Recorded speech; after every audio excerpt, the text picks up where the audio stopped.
First question is from Ren Amimaya. How do you make your biceps appear thicker when viewed from the front? I've been doing wide grip curls and pull-ups, but only the peak seems to grow. Okay, so in some cases... Get close to the camera like so. Yeah, whoa. That's an arm right there, Justin. Always hide those bad boys.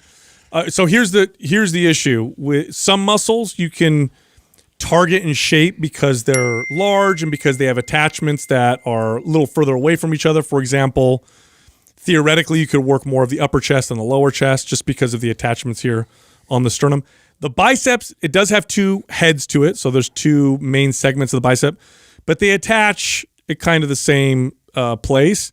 So thicker, more peak, really you're just developing the bicep. Now that being said... Yeah, but what about like... the brachialis? Yes, the brachialis, which runs underneath, and then that's on like the side of the bicep. I was just going to say... if you develop that, it'll give you that illusion. Yeah, because theoretically you could train the brachialis, which is also a flexor, that...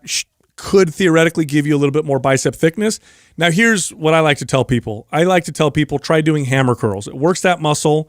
Also, a lot of people don't do hammer curls. Yeah, I was going to say, workout. hammer curls, reverse curls, if you don't have those in your routine, would be a great exercise. Or even Zotman curls, throwing those in there. Yeah. So those three movements, I would do that. But this idea of changing the shape of a muscle with exercises is something that people that love clickbait and to sell you things will try and do. And the truth is, if you already do reverse curls and hammer curls all the time, and you're very consistent with doing that, then actually picking an exercise that technically isn't for that's for the bicep that you never do will probably show more thickness in your bicep. So if you're really into arm training and bicep training in particular, here's the things to focus on, right? So you can focus on curls with varying hand position because the hand, and you can see here how it's moving my bicep, affects the bicep. So supinated versus pronated.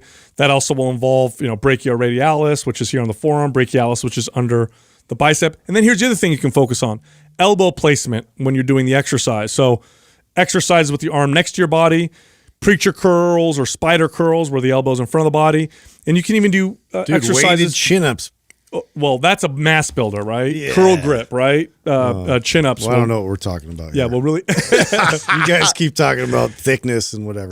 Yeah. Well, no, I'm just saying supinated grip, right? More bicep activation. Here's the thing with all, because you can make a case for all these different exercises, and the thing that I'm just going to keep hammering home is that it's the exercise that you don't do. When you want to develop a muscle more, right? Yes, that we've talked about there's a hierarchy in exercises, right? As far as like these are superior to others. But if you do all those superior exercises, you've checked all the boxes for a long time, then simply doing an exercise that your body is unfamiliar with. You're not good at. Yeah, and you're not good at, and get good at that exercise is going to show change and development in that area, and that goes for any muscle. And so more importantly than, trying to make the case for this exercise targets this part, it's like, okay, if you train these movements, try training a different movement for that. And that's that always muscle. been my experience is I'll do this new oh, wow, drag curls. Let me try that. And, oh, my God, it totally works. And then you just talked about it today with your chest. Yes. A perfect example of that. It's I bet if I just did that and I went to an incline dumbbell press, I'd be like, oh, my God. It's the same thing.